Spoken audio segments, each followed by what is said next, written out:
Muito bem. Retomando aqui os nossos estudos, livro Devassando o Invisível, capítulo 8, Sutilezas da Mediunidade. Nós estamos no nosso quarto encontro e aqui nós vamos começar hoje, então, o nosso item número 5. Nós falamos nos encontros anteriores sobre algumas situações, né, que despertam a nossa atenção para algumas experiências vividas dentro do campo da mediunidade.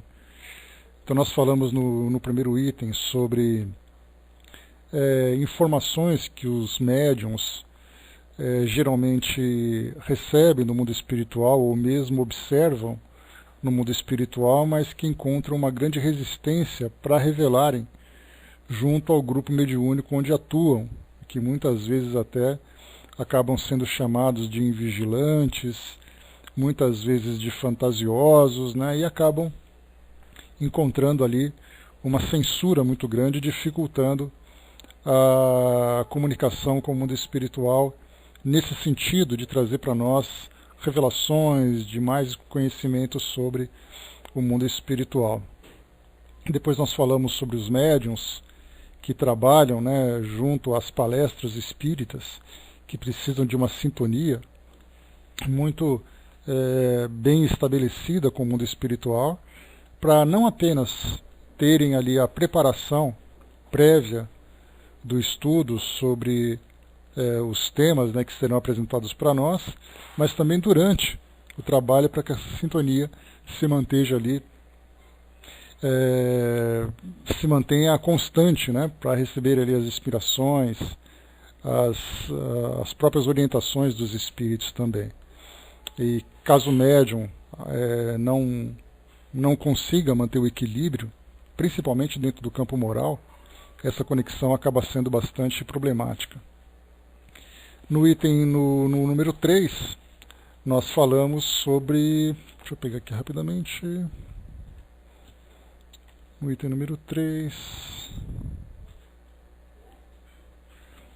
falamos sobre a hipnose, dentro das ações, das obsessões, que os espíritos podem, durante o sono físico, fazer com que o espírito absorva ideias, muitas vezes ideias bastante negativas, para que ele, durante a sua vida cotidiana, acabe tendo determinados tipos de comportamento, até mesmo chegando ao extremo, né, do suicídio ou no cometimento de algum tipo de crime.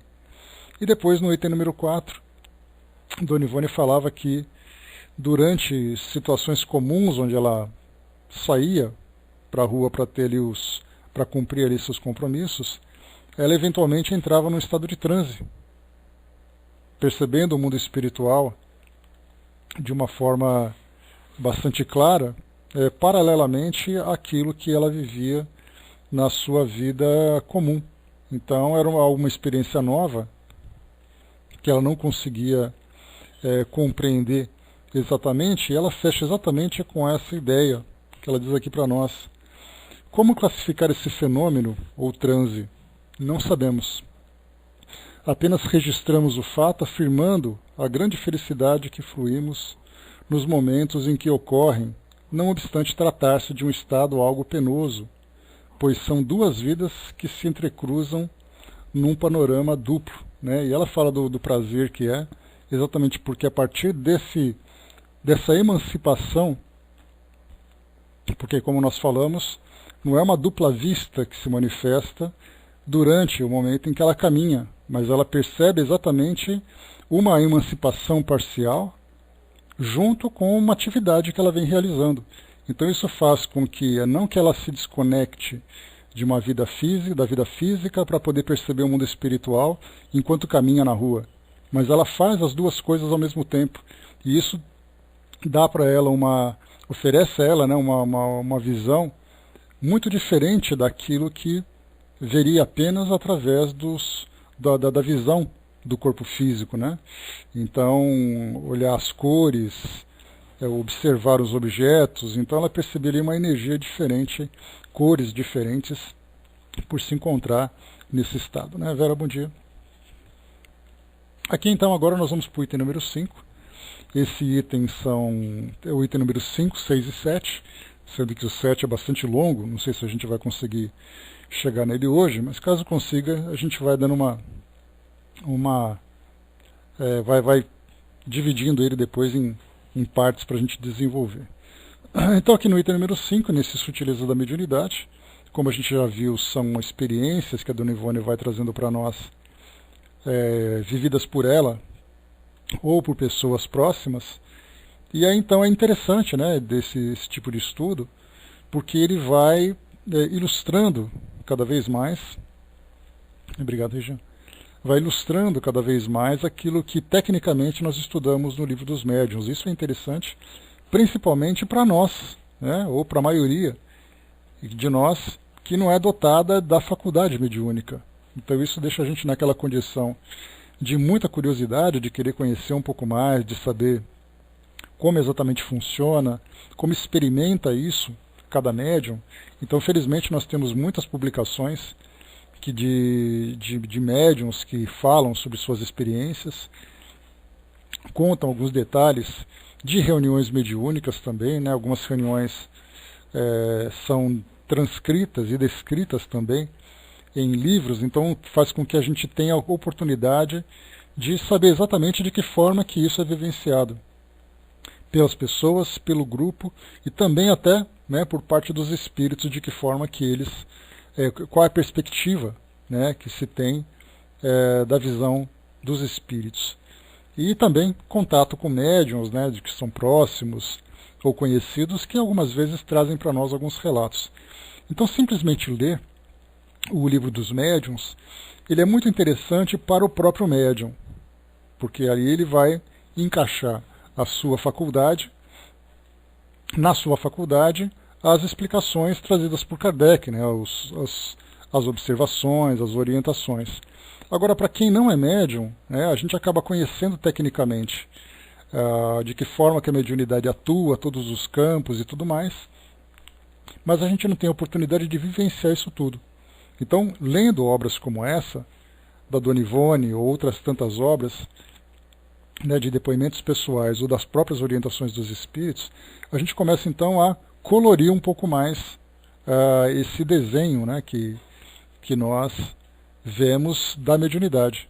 Porque para quem não é médium, a mediunidade é meio um desenho simplesmente com contornos, né? Então a gente vai colorindo conforme o conhecimento vai chegando, as experiências vão sendo observadas. Então, tanto para os médiuns também, né? Porque a gente lembra que os médiuns vivenciam experiências muito particulares. Então o médium pode conhecer-se dentro do trabalho mediúnico, mas não significa que ele saiba como outros médiuns se comportam na mesma tarefa ou em outros tipos de tarefas que o médium não conhece. Então, na verdade, todos somos aprendizes.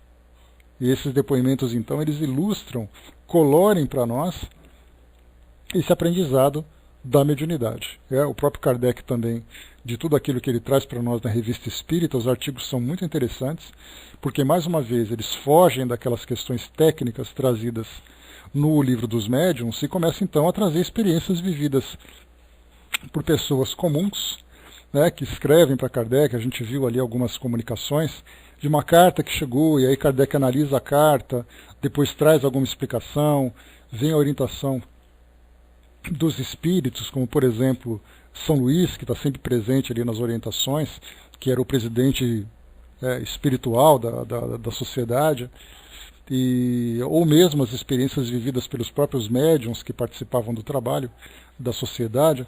Então a gente sempre tem que prestar muita atenção nesses relatos, nesses depoimentos, porque eles acabam nos ajudando a preencher essas lacunas da vivência da mediunidade.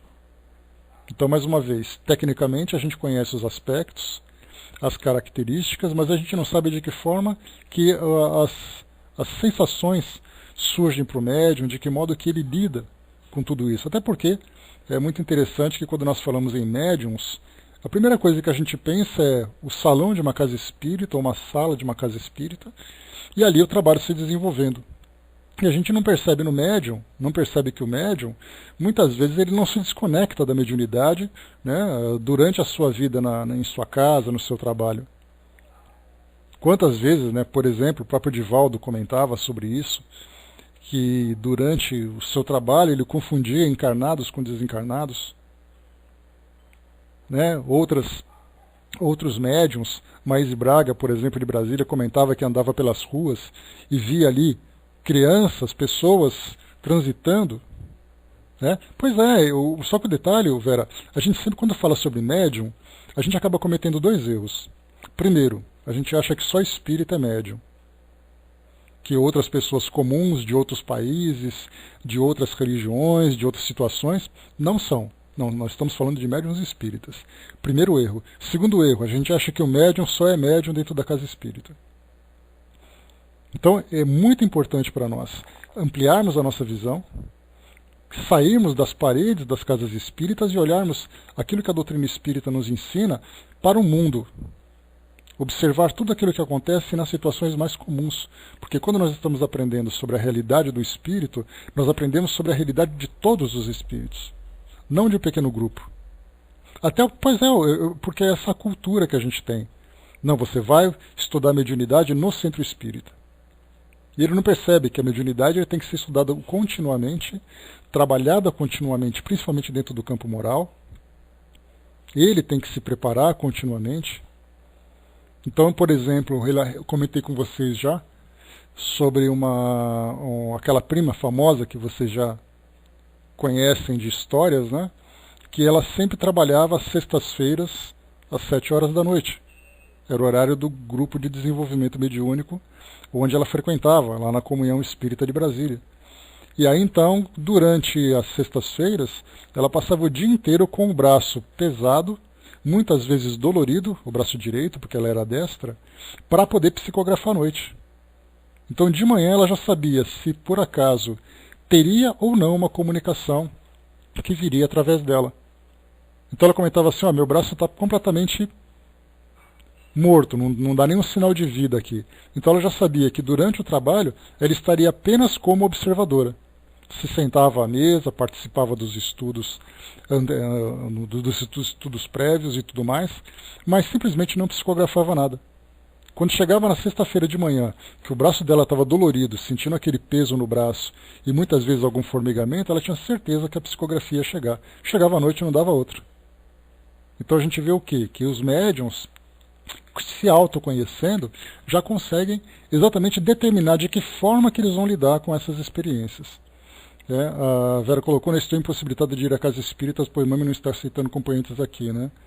Falando com o plano espiritual. Pois é, né? É uma pena, né? Mas faz parte, né, Vera? Bom dia, César. Bom dia, Nando Tucci. Então faz parte, né? Porque a gente lembra que o trabalho é trabalho, né? Não importa onde seja, não importa como seja. Então vamos trabalhar de qualquer forma, né? Para um trabalho para começar outro. Então tem que ter paciência, né? Então, por isso, de todos esses detalhes, né, que eu comento com vocês, pois é, exatamente, né? Então a gente acha assim, não, você só trabalha na casa espírita, você não tem mais nada para fazer na vida, né, fora do centro espírita, no campo da mediunidade. Pelo contrário. Então, quando eu falo para vocês sobre nós lermos muitos livros, estudarmos esses depoimentos, esses relatos, eles são extremamente valiosos. Porque muitas vezes a gente quer assim, não, eu tenho que estudar para entender como funciona o mecanismo. Sim, mas a gente tem que entender como é a vivência também dentro da mediunidade. E por isso todas essas histórias para nós são muito interessantes. Então aqui a gente vai entrar agora no item número 5, mais uma história para a gente poder aprender um pouquinho mais, aqui trazida então por Dona Ivone. Nosso amigo espiritual Charles assevera que as sutilezas da nossa faculdade mediúnica prestam-se sobremaneira ao domínio obsessor. Ou seja, a sensibilidade mediúnica é de tal forma intensa que para um médium desavisado e não preparado, ele seria facilmente dominado pelos espíritos. Então um médium muito ostensivo, daqueles que nós conhecemos como Divaldo, como Chico, como Raul, como Dona Ivone e tudo mais, a gente conhece aquelas personalidades que se destacam no meio espírita, e pelo exemplo, né, como lidam com a mediunidade. Mas aqueles médiuns que são ostensivos, que morrem de medo da mediunidade, que não querem saber de conhecimento da mediunidade, não querem saber de doutrina espírita e sofrem absurdamente no seu cotidiano. E são pessoas que muitas vezes não estão necessariamente envolvidas com religiões. Pessoas comuns, um motorista de um ônibus, uma balconista, um atendente de banco, alguém que trabalha em situações comuns numa empresa, alguém que vive dentro de casa, uma criança muitas vezes, adolescentes. Quantas e quantas histórias nós vemos assim, de uma alta sensibilidade mediúnica e proporcionalmente a essa intensidade, vem também os problemas que acabam vivenciando, pelas influências, pelas obsessões. Então, nesse sentido que Dona Ivone comenta com a gente aqui. Muitas vezes não vigia, não é só por causa da mediunidade, Dudu. É a própria vida desregrada. A gente vê, por exemplo, recentemente, nesse fim de semana nós tivemos um jogo de futebol onde nós vimos ali briga de torcidas. A pergunta é, quem garante que no meio daqueles torcedores que estavam ali se estapeando, brigando, até mesmo cometendo um crime, como aconteceu, né? Um torcedor foi espancado e acabou desencarnando violentamente. Quem garante que no meio dessas pessoas não tem ali um médium ostensivo que sofre essas influências?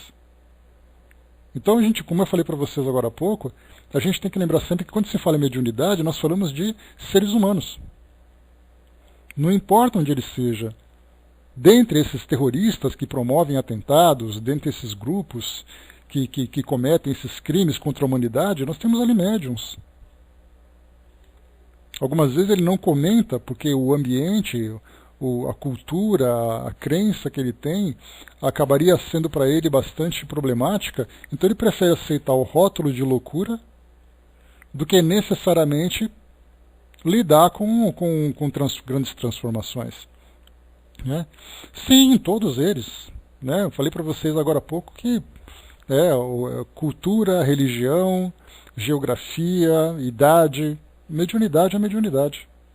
Ela vai se manifestar com características muito particulares de indivíduo para indivíduo. Alguns vão lidar com mais facilidade, outros com menos facilidade, mas quem é médium e pronto. E continuando. Bom dia, fraterna. Bom dia, Mariana.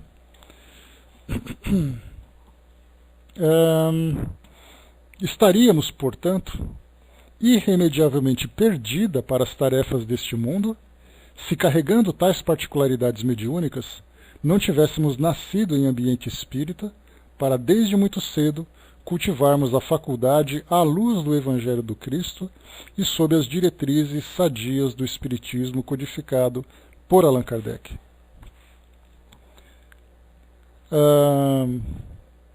E afirma ele também que os manicômios terrestres estão repletos de pobres criaturas consideradas enfermas e irremediáveis, quando apenas são portadoras de faculdades mediúnicas, e isso porque a medicina oficial e as religiões não se dignam explorar a ciência da alma humana e suas potências, pois tais enfermos seriam facilmente curados, quer por uma ou pelas outras, se elas se dessem ao sublime empreendimento de investigar os arcanos da espiritualidade como faz o Espiritismo.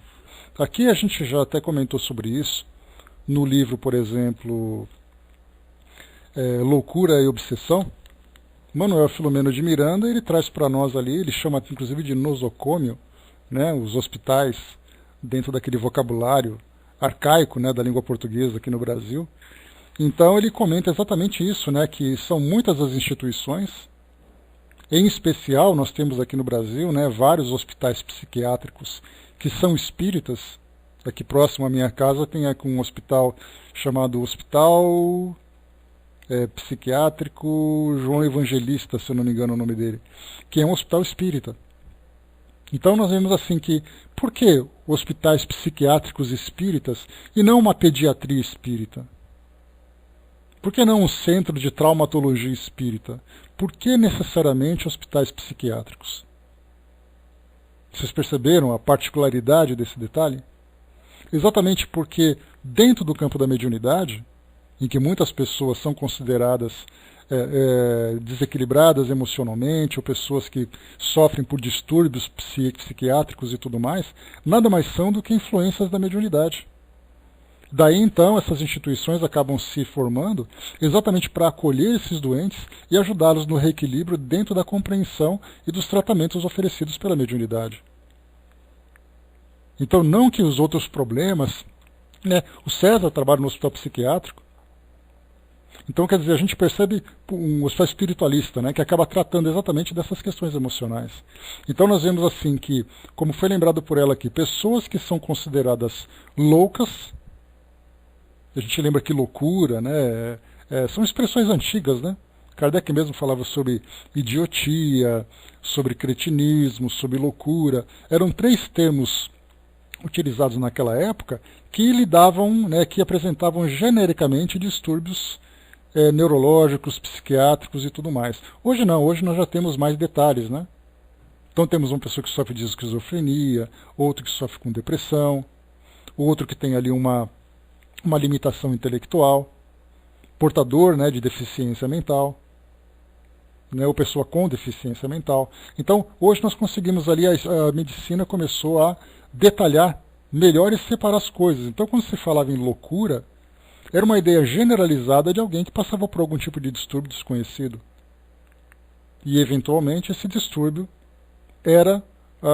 estava ligado ao campo da mediunidade. Daí, então, as instituições começaram a fazer esse estudo da mediunidade e como lidavam com a mente das pessoas, como lidava com o estado emocional das pessoas, nada mais justo do que criar um hospital psiquiátrico. Então, a mediunidade ela foi estudada junto com a saúde através dessas instituições.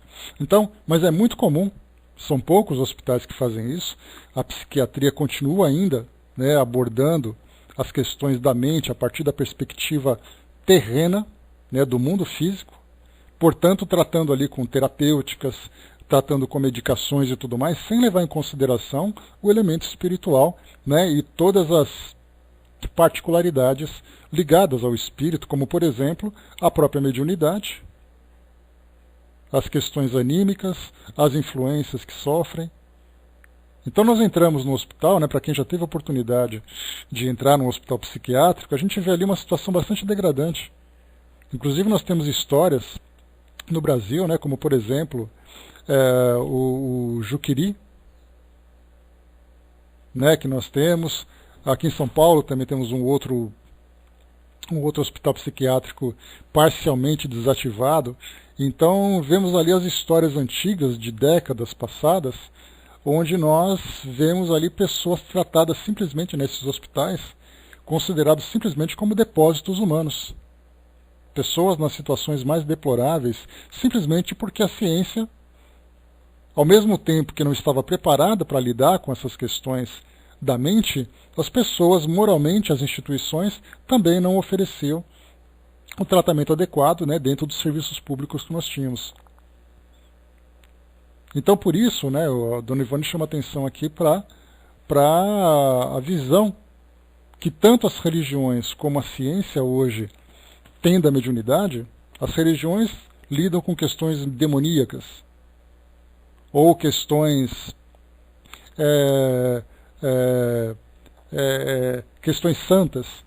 Por outro lado, a ciência tem a sua visão materialista, a sua visão humana. Então, se ambas tivessem um conhecimento maior sobre as questões da espiritualidade dentro do campo da mediunidade, isso sofreria, sem dúvida nenhuma, esse tema sofreria uma grande revolução no nosso mundo hoje. Né? A Guizan colocou, né, será que existem médiums que usam esse poder para o mal? Sim, sem dúvida. Não tenhamos dúvida. Né? A gente lembra que não importa a ferramenta que você tem em mãos. O que importa são os seus valores e as intenções para a direção que você vai dar. Falar, por exemplo, da mediunidade, se tem médium que usa para o mal, Guizan, seria falar assim, pessoas que têm dinheiro, usa dinheiro para o mal? Pessoas que são inteligentes usam a inteligência para o mal? Pessoas que são bonitas, atraentes, sensuais, usam esses atributos para o mal? Nós estamos falando de seres humanos. E quando se tem um ser humano, ele simplesmente vai dar vazão às suas intenções, de acordo com os seus valores, não importa quais sejam os atributos que ele tenha. O César colocou, um dia duas vão se tornar uma coisa só, espiritualidade e ciência.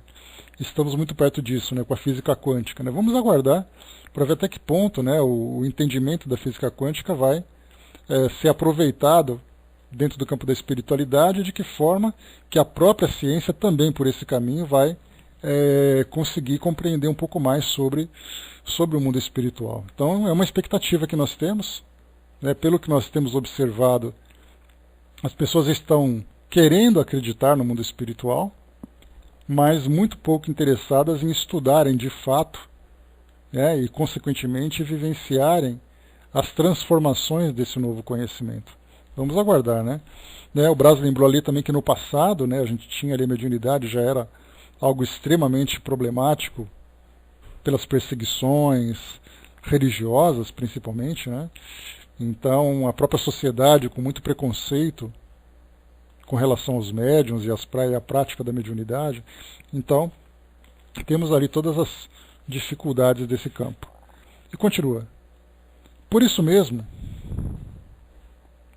no que se particularmente nos diz respeito, houve mistério de os nossos guias nos prepararem com operações perispirituais melindrosas, a fim de resistirmos aos embates mediúnicos, visto que nossas tarefas obrigatórias implicariam um convívio espiritual com os níveis inferiores do mundo invisível, onde proliferam elementos perniciosos, capazes de infiltrar a obsessão por 1000 formas diferentes, e até involuntariamente sem quaisquer desejo de nos prejudicar.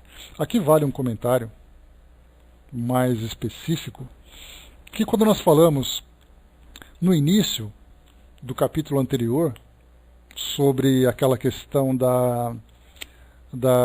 das iniciações que Dona Ivone comentou, que ela falava que, claro, que dentro das bases doutrinárias o médium não passa por nenhuma iniciação para se desenvolver para os trabalhos mediúnicos. Mas ela lembrou sobre a preparação que os próprios espíritos fazem para que o médium, dentro de uma determinada linha filosófica, desenvolva todo o seu trabalho. Então ela comentava que as influências que ela sofreu para essa preparação vinha do campo do hinduísmo, vinha das filosofias egípcias, naquele passado distante, e aí então os espíritos a preparavam com esse objetivo. Então ela considerava como sendo para ela uma iniciação. E aí então nós conversamos aqui na sala sobre esses bastidores da relação do médium com os espíritos, antes que o trabalho vamos dizer assim, se materialize nas instituições que nós conhecemos hoje, ou nas atividades que o médium vem a desenvolver. Então, todos os médiums são preparados no mundo espiritual antes de começarem a se desenvolverem aqui no mundo físico. Coisas que nós muitas vezes não percebemos. Nós muitas vezes sequer valorizamos. A gente sempre acha, por exemplo, que no caso como nós comentamos, do trabalho do Chico Xavier, a impressão que ele veio foi que ele chegou e começou a trabalhar. Não houve a necessidade de chamá-lo, de prepará-lo, de orientá-lo, quais eram as tarefas e tudo mais, porque simplesmente a gente acha que o máximo de encontro que o Chico Xavier teve para começar seu trabalho foi aquela famosa, aquele famoso encontro que ele teve com Emmanuel num determinado local, lá em Minas Gerais, e aí então o Emmanuel avisou para ele que eles iam começar a psicografar. A gente acha que o trabalho do Chico começou ali. Não se imagina, por exemplo, quantos encontros foram feitos no mundo espiritual, a mesma coisa com o Divaldo. A gente acha que os espíritos foram aparecendo para ele, pensar na simplicidade, ou nós simplificamos demais, acreditando que os espíritos se manifestam para os médiuns apresentando uma determinada linha de trabalho que vai ser desenvolvida através de um grande fenômeno mediúnico. Então o Divaldo teve uma visão, o Chico teve uma visão, ninguém pensa naquilo que acontece enquanto o espírito se encontra, né, liberto do corpo físico temporariamente e parcialmente, para que ele possa ser orientado. Quantas e quantas noites os médiuns se reúnem dentro da emancipação espiritual com o grupo espiritual com o qual ele vai trabalhar. E a gente acha que, por exemplo, o Divaldo estava caminhando, teve uma visão, e aquela visão foi o que revelou para ele o que ele tinha que fazer.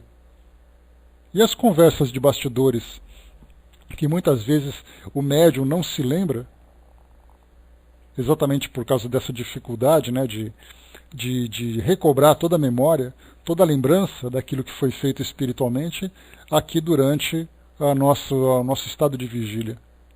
Então essa iniciação, esse preparo prévio que o médium acaba tendo, ele vem de uma forma gradual. Claro que nós sabemos muito pouco sobre isso, né? Para muitos de nós, essa informação de Dona Ivone foi o que despertou a nossa curiosidade para essa situação.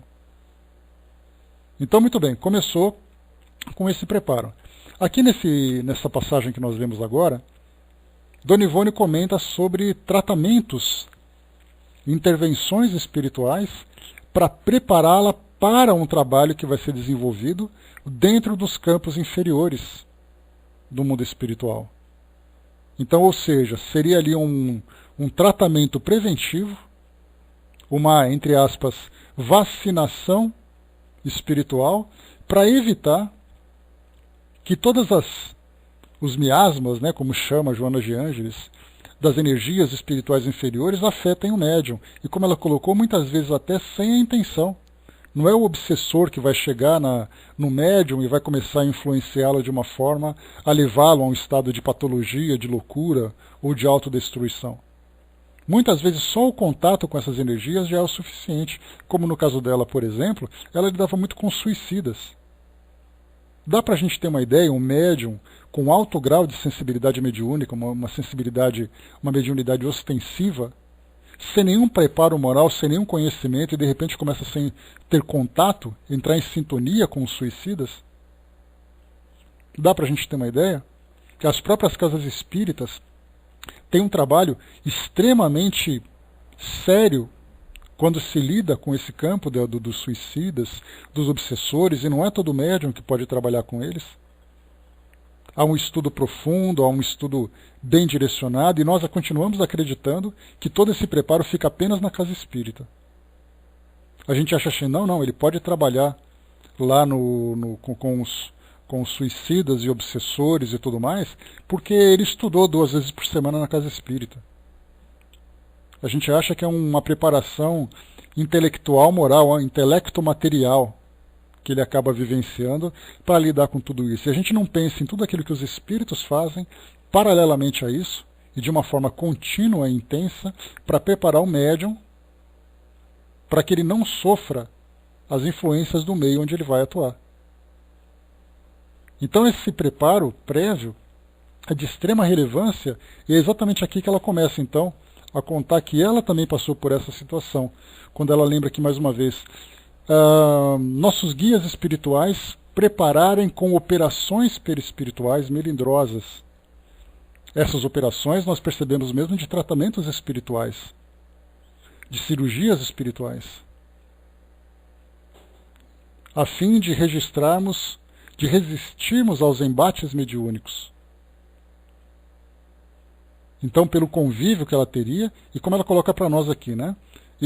Dos níveis inferiores do mundo invisível, onde proliferam elementos perniciosos, capazes de infiltrar a obsessão por 1000 formas diferentes, e até involuntariamente, sem quaisquer desejo de nos prejudicar. Então, só o fato de estar perto já é o suficiente. Seria mais ou menos o trabalho que é feito com o pessoal da área de saúde, com tratamento, por exemplo, contra a gripe, tratamento contra a meningite, tratamento contra a dengue e tudo mais, para trabalharem nesses campos. Exatamente para que eles não sofram a influência sem que ninguém queira prejudicá-los. A Angelina colocou: hoje fui dormir 3 horas da manhã porque fui orientada a concluir um livro que estava estudando, né? Então faz parte ali dos espíritos também. Porque estarmos acordados, né? Para nós também ali tem traz para nós uma responsabilidade muito grande de aproveitar tudo isso. A Fraterna colocou: a sintonia é um fator básico entre encarnados e desencarnados, já que espíritos todos somos. É uma questão apenas de afinidade fluídica. E afinidade mental também da mesma forma. Porque não é só uma questão de fluidos. Fluidos é matéria. Nós falamos também de elementos morais. Aí já entra ali o atributo, né, do princípio inteligente, que é o próprio médium. E continuando.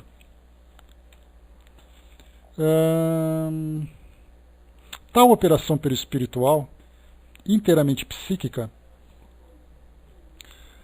era usada outrora entre iniciados hindus e egípcios, antes de se confiarem à prática dos mistérios, ou seja, o intercâmbio com os chamados mortos, e foi levada a efeito tendo em vista que pertencemos desde séculos àquelas falanges orientais. Aqui ela está relembrando aquilo que já foi comentado sobre o vínculo que ela tem com o mundo espiritual e com a filosofia, né? E dessas filosofias, recobrando aquilo que nós comentamos anteriormente, nós temos, por exemplo, muitos médiuns que trabalham na Umbanda e trabalham no Candomblé, que atuam especificamente dentro daquela filosofia. Consequentemente, toda a iniciação, todo o preparo espiritual também é feito junto a esses espíritos. Esse tratamento, como por exemplo essas operações psíquicas que a Dona Ivone relata aqui, muitos médiuns dessas outras filosofias, dessas outras escolas, também se submetem. Imaginar, por exemplo, dos tantos espíritos obsessores, né, com todas as denominações que são dadas para eles, né, como demônios, como Exus e coisa e tal, que são denominações extremamente equivocadas, porque cada um tem a sua própria definição e entendimento. Nós falamos de modo geral de espíritos inferiores, espíritos perturbados e tudo mais. Imaginarmos os médiuns da Umbanda, que durante um trabalho com esses espíritos, se eles não estiverem preparados moralmente, espiritualmente, para lidarem com essas energias, eles sofrerão absurdamente. Os médiuns podem até adoecerem fisicamente, psiquicamente, por causa desse contato. E mais uma vez, sem que haja necessariamente a intenção de prejudicá-los. Basta simplesmente o contato. Eu me recordo aqui conversando com os vizinhos que são praticantes da Umbanda, que tem um momento muito especial no trabalho deles, alguns momentos especiais, em que eles se dedicam a contatos com espíritos na condição de crianças, espíritos que são espíritos com uma vibração mais elevada. Quando chega nessa época de dia de finados, dia 2 de novembro, existe um trabalho específico para esses grupos. Aí então os médiuns têm que vestir cores específicas, porque os espíritos não gostam de roupas claras. Aí é uma questão de práticas mediúnicas de acordo com cada proposta. Né? Que não nos cabe aqui fazer qualquer tipo de julgamento, é apenas a título de ilustração.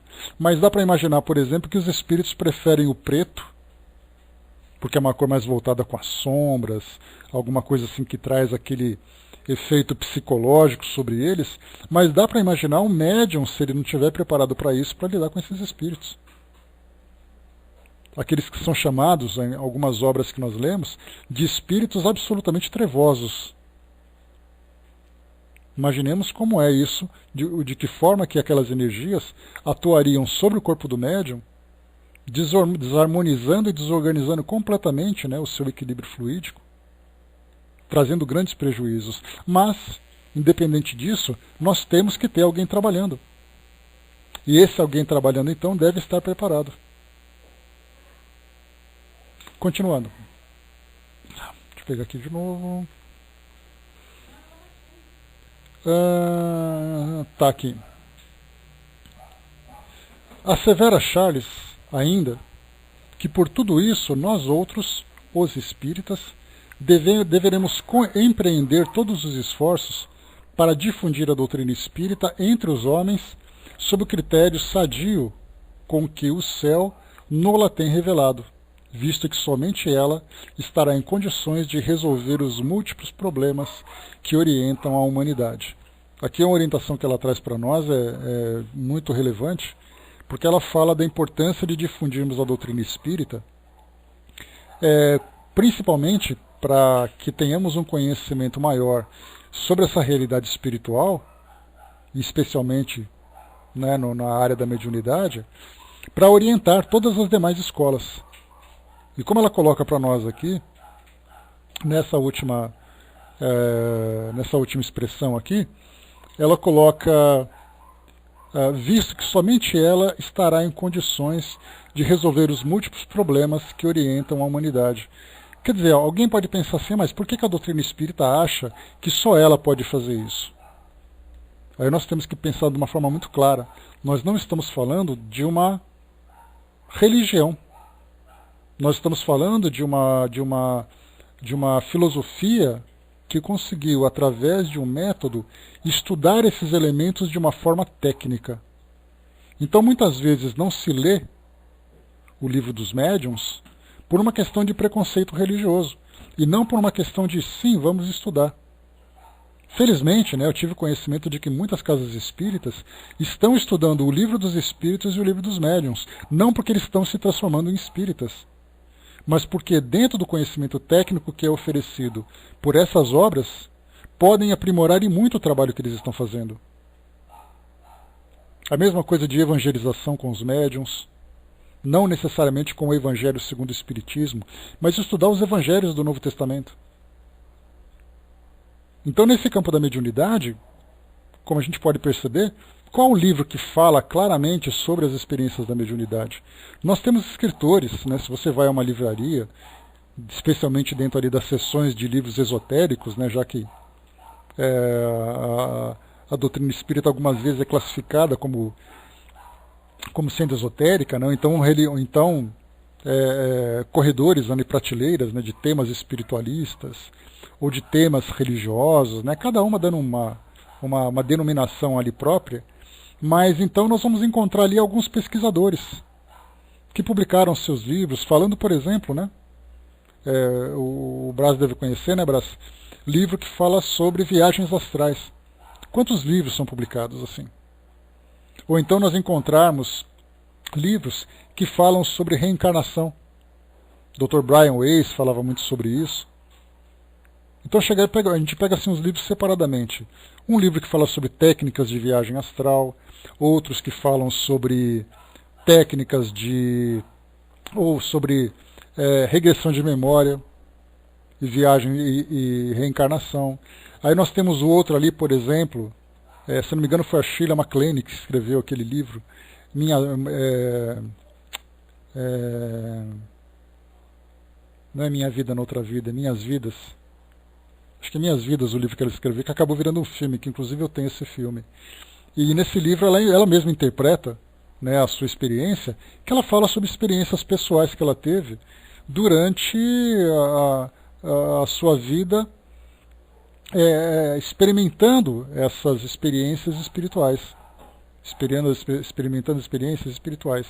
Então, nós vemos assim que temos livros isolados, né, trazidos por pessoas que tiveram suas próprias experiências, como falando, por exemplo, né, a vida além da morte, que é um outro livro que foi publicado e que falava sobre pessoas que tiveram experiências de quase morte. Então, olha só, pegamos ali 4 temas diferentes, escritos por 4 grupos diferentes, 4 pessoas diferentes. Reencarnação, experiência de quase morte, viagem astral, reencarnação. E poderíamos continuar aqui ainda falando sobre meditação, bom dia, Matuto. Sobre meditação, sobre curas espirituais. E de repente nós pegamos todos esses livros e juntamos num só. O Livro dos Médiuns. Que, claro, não tenhamos a pretensão de imaginar que o Livro dos Médiuns é o tratado definitivo da mediunidade. Nada mais se tem a acrescentar sobre a mediunidade do que aquilo que foi trazido por Kardec. Longe disso. Mas certamente a forma o método como foi desenvolvido e o conteúdo ali apresentado nos permite já iniciarmos de uma forma muito sólida esse estudo do campo da mediunidade. E isso serve para qualquer grupo. Basta ter ali um contato com situações onde a mediunidade se manifeste para ter esse livro como sendo ali uma obra de consulta constante, uma obra de estudo constante. Então, quer dizer, essa pretensão de pensar assim, mas quer dizer então que fora da doutrina espírita não há salvação, ninguém mais pode fazer isso? Pelo contrário. A pretensão que a doutrina espírita tem, o próprio Kardec fala sobre isso, não apenas no campo da mediunidade, mas em várias outras situações, é exatamente que a doutrina espírita veio complementar aquilo que é vivido por outras escolas, sem pretensão de querer modificá-las, sem pretensão de querer substituí-las, de fazer ali com que os seus seguidores se tornem prosélitos, né, buscando ali uma outra escola. Longe disso. A ideia da doutrina espírita não é impor, é propor. Impor significa que somente ela sabe. Propor significa aproveitem também aqui os conhecimentos que nós temos, caso queiram. Então, esse item número 5, que já acabou aqui inclusive, a gente vai para o item número 6 agora, esse item número 5 fala exatamente disso, né, do preparo que o médium precisa ter para poder fazer esse trabalho, né, tão genérico que muitos médiums precisam fazer. O próprio Chico Xavier, por exemplo, ele trabalhava na cura, trabalhava nos efeitos físicos, trabalhava com obsessores, trabalhava com psicofonia, trabalhava com as psicografias, trabalhava com literatura mediúnica. Então olha só quantos campos teve que trabalhar. E a gente fica se perguntando, quer dizer então que o médium trabalha com aquilo que ele pode, ou melhor, com aquilo que ele é capaz de trabalhar, ou trabalha com aquilo que ele pode trabalhar? Ou seja, ele tem o potencial para, mas nem sempre tem condições de. Então essa é a diferença, porque o médium pode ser, sem dúvida nenhuma, um médium com uma grande mediunidade ostensiva, mas sem ter condições psíquicas, emocionais e morais para determinado tipo de trabalho. E aí então, conforme ele vai sendo preparado pelos espíritos, ao mesmo tempo em que ele vai se desenvolvendo através dos estudos e do conhecimento adquirido através da vivência, da prática da mediunidade, ele vai então se tornando apto para determinados tipos de trabalho. Não que o médium que trabalha com suicidas ou o médium que trabalha com os obsessores sejam ali o suprassumo. Muitas vezes eles não têm sensibilidade emocional para trabalhar com coisas mais sutis, por exemplo. Muitas vezes tem. Então cada médium vai se encaixando num determinado tipo de tarefa de acordo com o seu perfil. E esse perfil não é apenas a questão da sua personalidade, do seu caráter, mas também da sua capacidade de trabalhar no campo da mediunidade. E para isso, os espíritos atuam diretamente. Então, há o preparo intelectual, há o preparo moral, há o preparo técnico, para que possa fazer, para que possa atuar. E como nós colocamos, até conversei com vocês sobre isso no nosso encontro anterior, que a mediunidade ela pode se apresentar para uma pessoa com objetivos muito particulares. Como eu falei, o indivíduo pode ter a mediunidade como sendo uma experiência expiatória, em que a mediunidade vai oferecer para ele uma experiência muito difícil, seja de constrangimento, seja pelas influências que ele vai sofrer,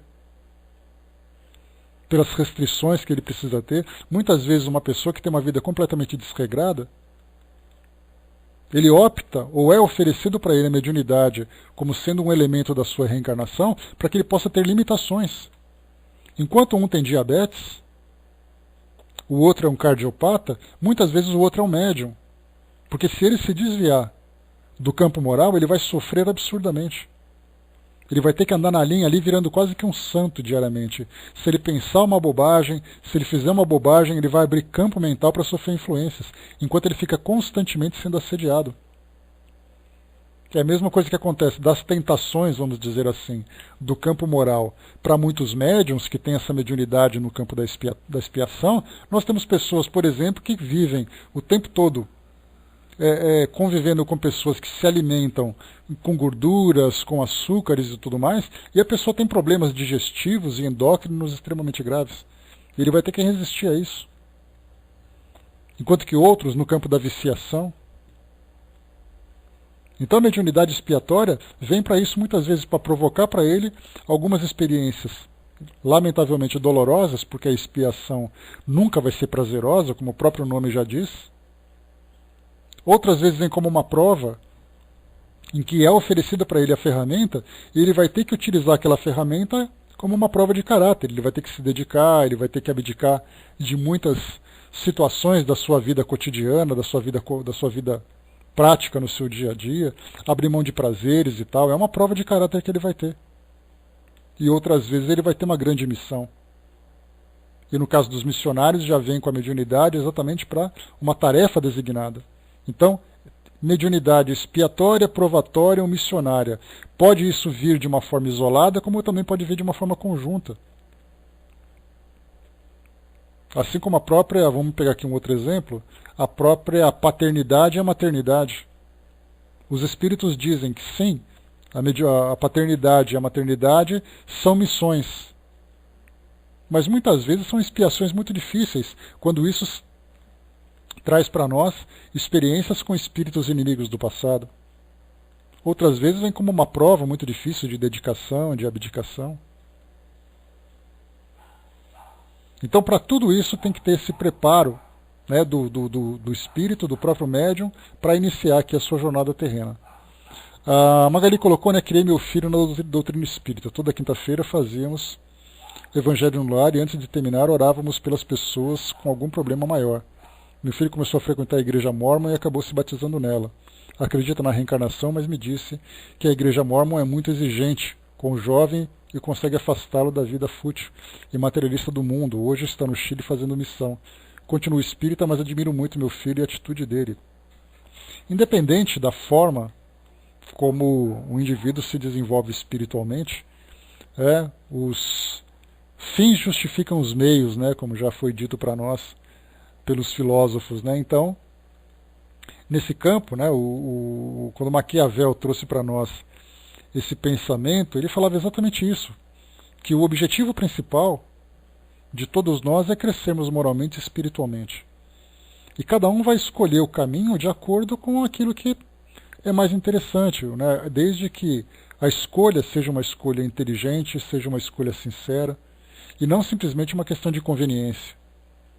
Quando há de fato um objetivo sincero, o efeito é o mais positivo, o mais proveitoso. Então cada um opta por aquilo, cada religião tem as suas características, cada religião oferece para as pessoas aquilo que ela precisa naquele momento da sua existência. Assim como nós temos vários restaurantes que oferecem ali cardápios diferentes, mas todos alimentam de uma forma, alimentam o organismo da mesma forma, as religiões também trazem ali os seus valores. Cabe agora, né, aos estudantes, aos seguidores de cada filosofia, saberem tirar o melhor proveito dela. Muito bem, vamos lá. E parabéns pelo seu filho, né, que ele continue esse trabalho. Não podia ser melhor. Item número 6. Pessoal, alguma dúvida sobre esse tema? Sobre a questão da preparação, do tratamento espiritual, para os médiuns e tudo mais, das escolas que nós vimos agora? Tranquilo, né? Qualquer coisa que tiver aí, vocês, por favor, coloquem na área de texto que a gente faz o comentário. Vamos para o item número 6, aqui na página 193. Não faria juízo muito justo dos filhos de Deus aquele que supusesse ser um obsessor, entidade generalizadamente malévola. Certamente que a gradação desses pobres delinquentes é quase infinita. Olha só que informação importante para nós. Kardec, quando ele elaborou o livro dos médiuns, a Gênese, o livro dos Espíritos, ele procurou, dentro daquela sua visão pedagógica, trazer para nós divisões para facilitar o nosso estudo, né? Ele utilizou um método didático muito interessante. Então, por exemplo, ele classificava a mediunidade como sendo 3. Obsessão simples, subjugação e fascinação.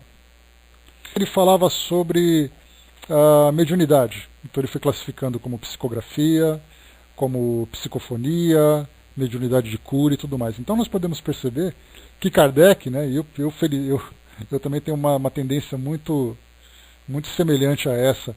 Eu gosto muito de classificar e colocar tópicos. Então eu vou começando a colocar aquelas bolinhas, aqueles tracinhos, e ali eu vou então classificando as coisas, montando um roteiro, montando uma estrutura, porque essa divisão facilita muito o aprendizado. Eu gosto muito de utilizar esse método. E Kardec também gosta, como já deu para a gente perceber. Então ele faz essa classificação para poder nos ajudar.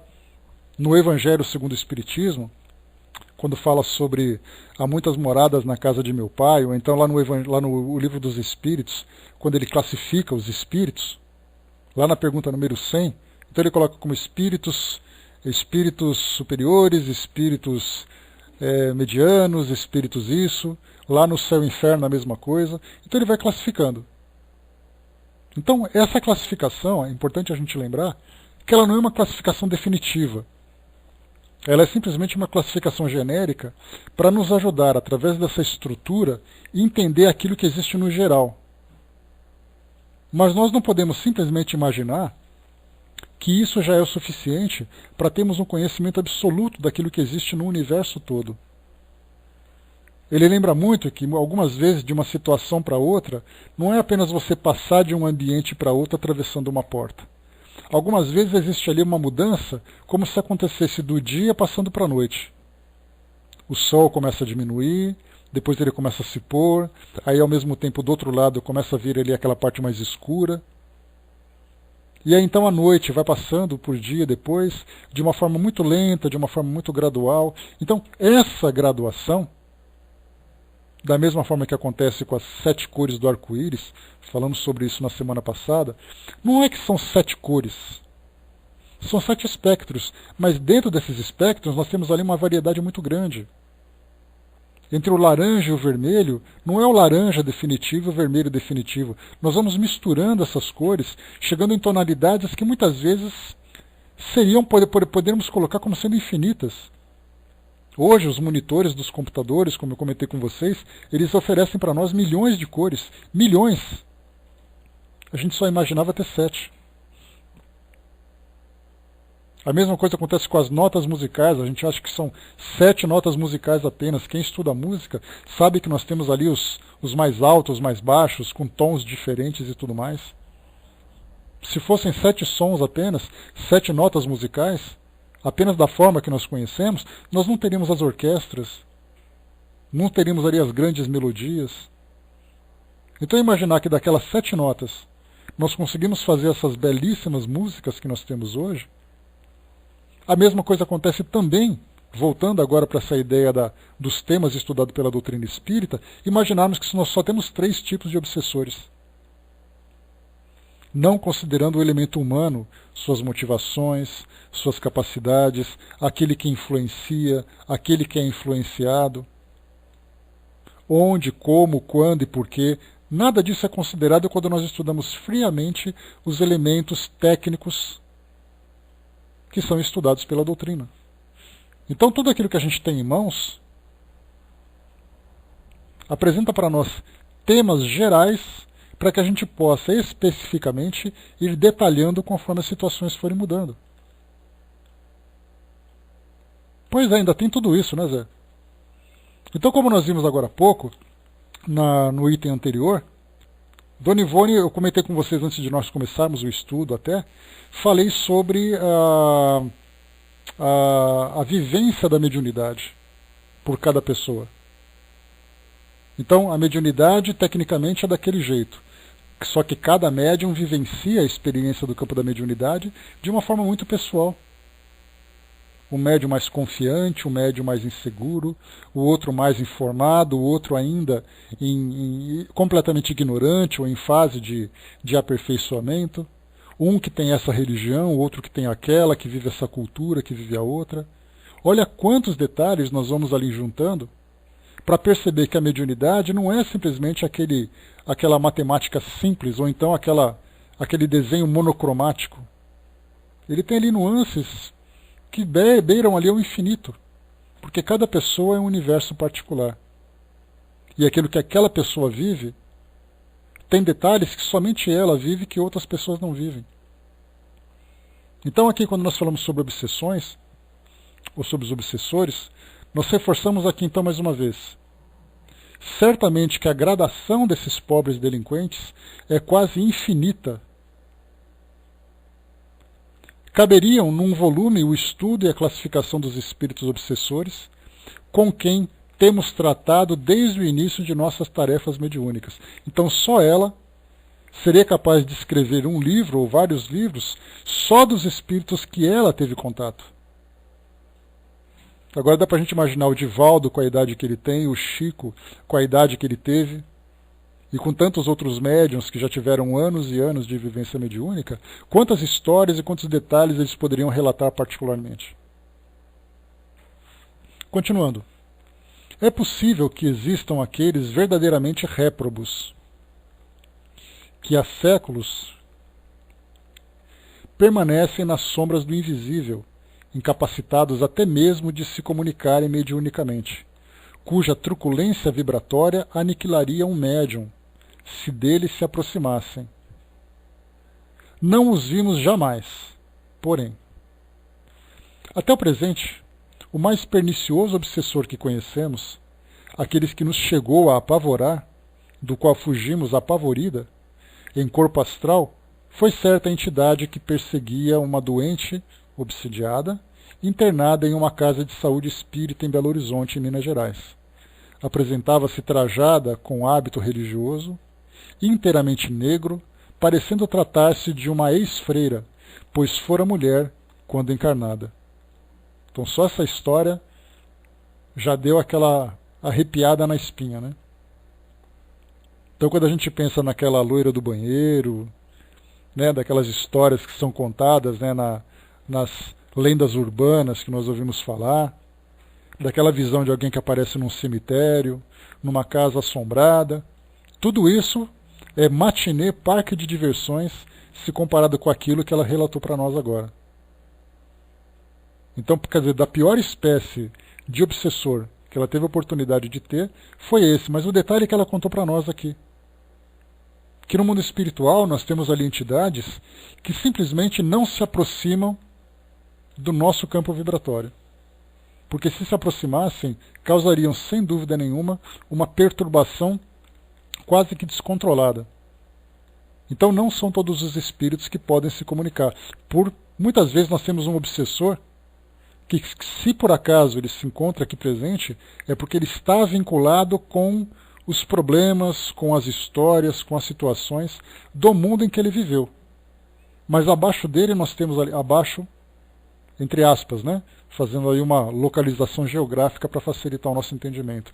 Mas abaixo deles nós temos espíritos que já saíram dos problemas particulares do mundo e se tornaram entidades simplesmente voltadas para os seus próprios interesses. E que tamanha a inferioridade moral em que se encontram, que estão ali presos.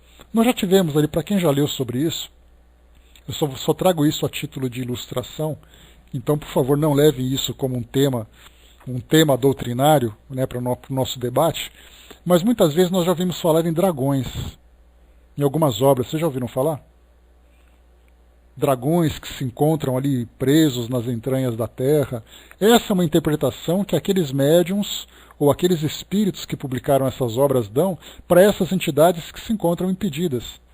Se elas existem ou se elas não existem, isso não importa para nós agora. Mas certamente que se nós pensarmos nessas entidades que se encontram nesse grau tão inferior, que existem no mundo espiritual, se assemelhariam a elas com toda a naturalidade.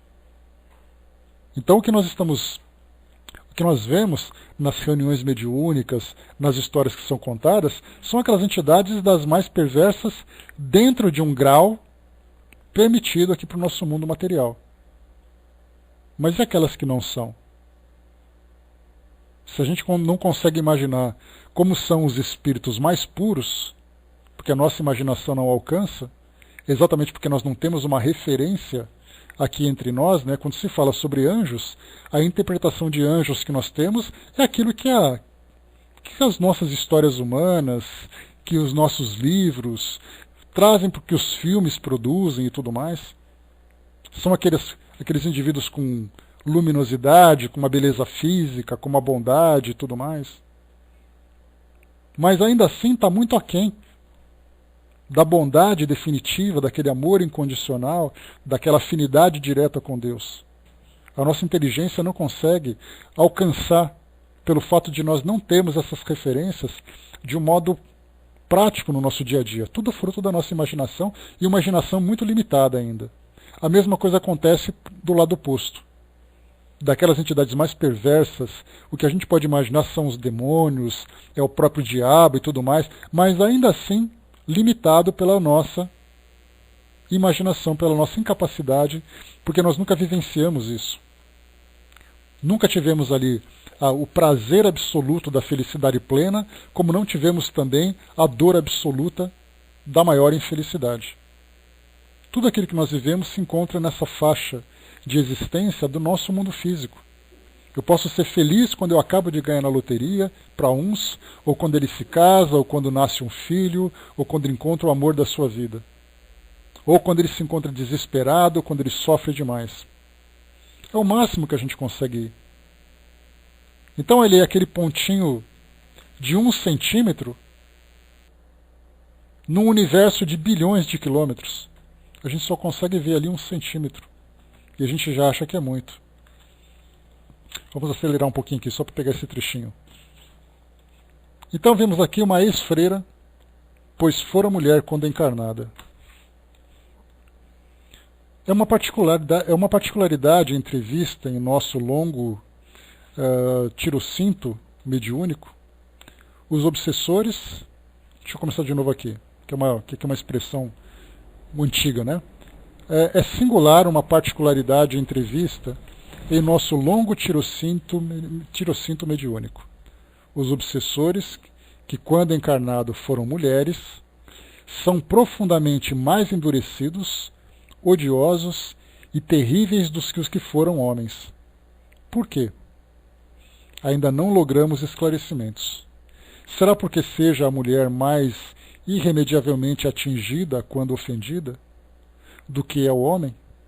Existirá na mente feminina imaginação mais fecunda do que na mente masculina, e essa maior intensidade imaginativa a tornará mais feroz nas atrocidades, nas vinganças contra os desfechos?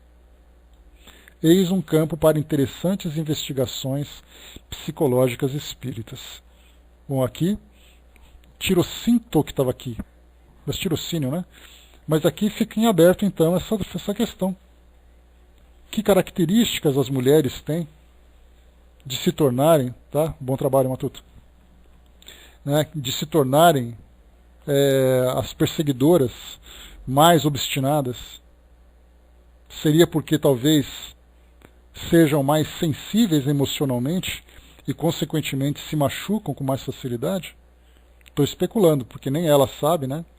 Talvez vocês mulheres saberiam, avaliando-se a si próprias, mas ainda assim se pergunta, né, por que se tornam tão mais agressivas do que os homens dentro do campo da mediunidade? Mais vingativas, talvez porque tenham sofrido mais, talvez porque a opressão do mundo machista faz com que sofram muito mais e, consequentemente, queiram devolver esse sofrimento através da agressividade. Então, dos estudos psicológicos aqui propostos por Dona Ivone, esse é um tema. Por que os espíritos, e claro, nós lembramos aqui quando falamos que foram mulheres, são espíritos que viveram na condição de mulheres. Então, quer dizer, as experiências anteriores foram dentro do campo feminino. Consequentemente, foram esposas, foram mulheres, foram mães, né? Foram esposas, foram mães, foram filhas. Foram mais frágeis diante de uma sociedade mais agressiva. Talvez por isso. E aí depois, com experiências futuras, intercambiando, né, essas duas experiências nesses campos, com suas variações, nós vamos adquirindo então conhecimentos diferentes, vivendo emoções diferentes. E continua. Entretanto, Só um instantinho aqui. Entretanto, aquela entidade obsessora, em se apresentando envolvida num hábito religioso, denunciando-se como antiga freira, escondia o próprio rosto, as mãos e os pés, a fim de não ser identificada. Ardil de que geralmente se servem os obsessores mais maliciosos. Escondia-os, porém, com as mãos e pés de esqueleto, procurando infundir terror ou impressões fortes. Suas vibrações eram de tal forma violentas que se tornavam realmente enlouquecedoras. Obsediava a pobre mulher, cujo precário estado não permitira jamais esperanças de cura, perseguindo-a de 100 formas diferentes desde a juventude e destroçando-lhe mais tarde até mesmo o lar antes da possessão completa. Aqui é uma história muito semelhante àquela do livro Libertação, de André Luiz. Tem ali um relato muito parecido também de uma jovem que era obsediada por outro espírito, né, o chamado Gregório, um espírito que viveu séculos aqui no nosso passado e que se encontrava numa condição distante da nossa realidade, mas que tinha ali, através do grupo de espíritos do qual ele participava, aqueles que trabalhavam diretamente nas obsessões. Então essa história é muito parecida com a história do livro Libertação. Continuando.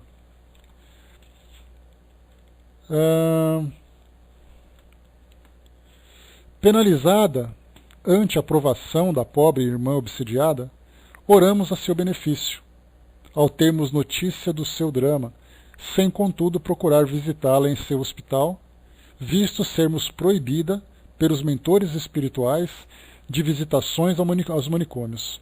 Então, característica da Dona Ivone também aqui, ela era proibida pelos espíritos amigos de visitar manicômios, exatamente para que não sofresse a influência do ambiente. E continua. Não obstante, ousamos fazê-lo em corpo astral, levada pela compaixão, a pobre enferma, mas desacompanhada dos guias e protetores, visto existir proibição dos mesmos também para esse melindroso feito.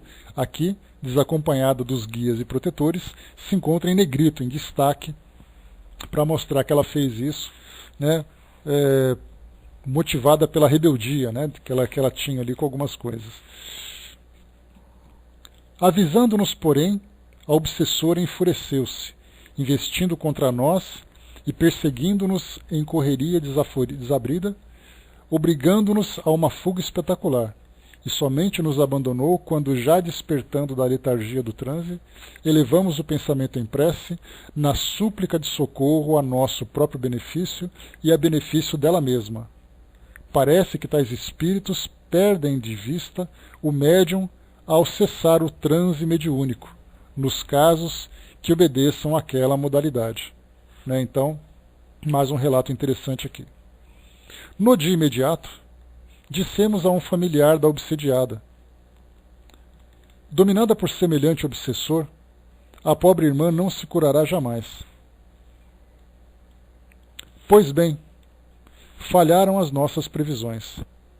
A entidade obsessora foi retirada logo depois a contragosto. Não se converteu ao amor e ao perdão, é certo. Não se arrependeu do mal que vinha praticando, não se enterneceu ante os desbaratos infligidos à sua vítima do presente, certamente algoz do passado. Mas seu livre-arbítrio... Só um instantinho... foi tolhido e ela se viu forçada a abandonar a presa, e esta foi recuperada para uma fase nova de evolução e progresso. A impressão que a gente tinha é que a gente teria aqui uma história, né, cheia de detalhes, uma história longa, né, contando um monte de coisa. Né? Então a experiência que ela teve foi até o hospital para ver aquela paciente, viu a entidade, foi perseguida por essa entidade, fugiu daquele local e acordou do estado de letargia.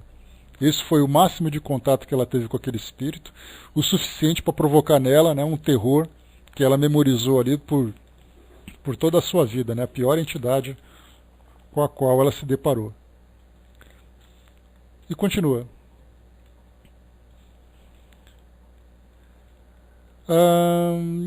Foi levado então para uma fase nova de evolução e progresso. É que, sobrepondo-se às torpezas engendradas pela ignorância das criaturas que se debatem nas espinhosas vias dos aprendizados evolutivos, existe a benevolência suprema do Criador, capaz de operar tais milagres, a benefício daqueles que derivaram das suas próprias essências eternas. Não obstante, outros obsessores existem capazes de atitudes amistosas para com outrem, que não o inimigo do passado, do qual comumente se vingam. Contamos, no espaço, com a amizade afetuosa de vários espíritos obsessores que jamais nos molestaram, os quais, quando de uma série de amargos testemunhos a que fomos convocada, vinham em visita até nós, oferecendo-nos seus préstimos para algo que precisássemos. Bom, aqui depois ela vai continuar contando essa história, vou parar por aqui, e a gente continua então no próximo encontro, o item número 6, né, porque depois aqui ela vai continuar, e depois a gente entra no número 7, que ele é grandão. Nosso tempo já estourou um pouquinho, então eu dou uma paradinha por aqui. Então, o que nós vimos aqui agora, né, 2 casos então, que ela comenta desse espírito absolutamente perverso por aquilo que ela relatou, e ao mesmo tempo nós temos também espíritos que, embora fossem obsessores de uns, acabou em cima da hora, né, fraterna? Então, embora fossem obsessores de uns, se tornavam então amigos para outros, né? O abraço, César. Amigos para outros, no caso dela, por exemplo, recebendo essas visitas. Outros